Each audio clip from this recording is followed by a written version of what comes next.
Today we celebrate the feast of Christ the King, and so it's important to understand in what kind of kingdom Christ reigns as King. It's not a worldly kingdom of power and wealth, it's a heavenly kingdom of love and peace. St. John Bosco wrote about this distinction when he contrasted the Catholic Church with Islam. One path leads to heaven, the other does not. The name Islam comes from the Arabic aslama, meaning submission. Islam spread from the deserts of Arabia across Europe and Africa, not through miracles or by the blood of martyrs, but by conquest and by shedding the blood of those who refused to submit to Islam. Islam was born of violence and spread through violence. Muhammad was born in Mecca in 570 AD, the son of a pagan father and a Jewish mother. He was ambitious for wealth and power and desired to be worshipped like a god. He was afflicted with epileptic seizures, but managed to deceive his followers into believing that these convulsions were visions from the angel Gabriel. But many of his countrymen recognized him as a fraud and an agitator, and he was condemned to death. And so he fled to Medina in 622 with some loyal disciples who became his first soldiers. With them, Muhammad began a campaign of conquest, wiping out entire cities and killing anyone who stood in his way and who refused to submit to Islam.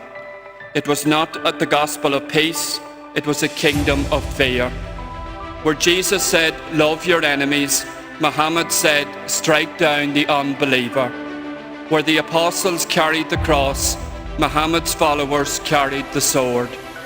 Muhammad himself couldn't read or write, and so Islam's sacred book, the Quran, was compiled by scribes from the teachings of Muhammad, who claimed to receive these revelations from the angel Gabriel. But the Quran is a direct contradiction of God's nature and of the divine law he has ingrained in the human heart. It permits revenge, lying, murder of non-believers and polygamy. Muhammad himself had 13 wives, including at 50 years old, marrying a 6-year-old child. And this practice of taking a child bride continues in many Islamic cultures.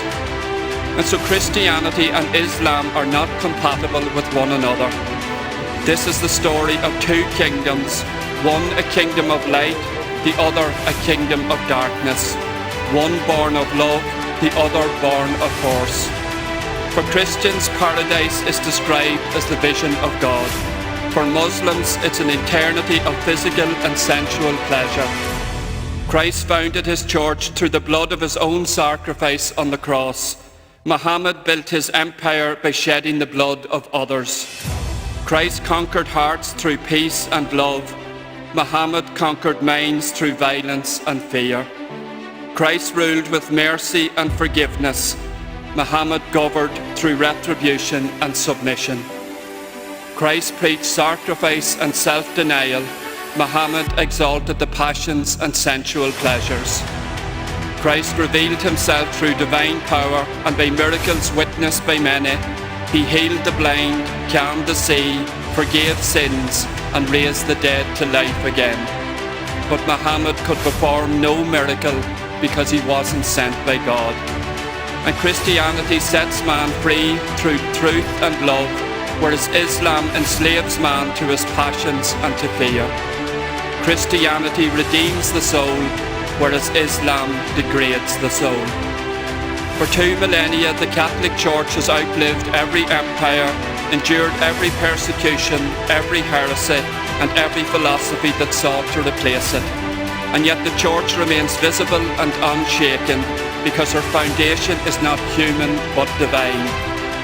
Islam can conquer nations but cannot heal hearts. It can destroy cities but cannot defeat sin. It can fill mosques but cannot create a single saint. Only the Catholic Church has been given the power to sanctify and to save. So not all religions are equal. Truth is not divided. There is one Christ, one church, and one way of salvation. Jesus alone was the one who healed, who forgave sins, and who died to save us. Man was not made to serve power, but to love God. We were not created to bow under the sword, but to kneel before the cross. Only truth can set us free, and the Catholic Church alone possesses the fullness of truth, because it's the only church founded by Christ, who is truth himself. And so Christ alone is our Lord and King. We stand and profess our faith.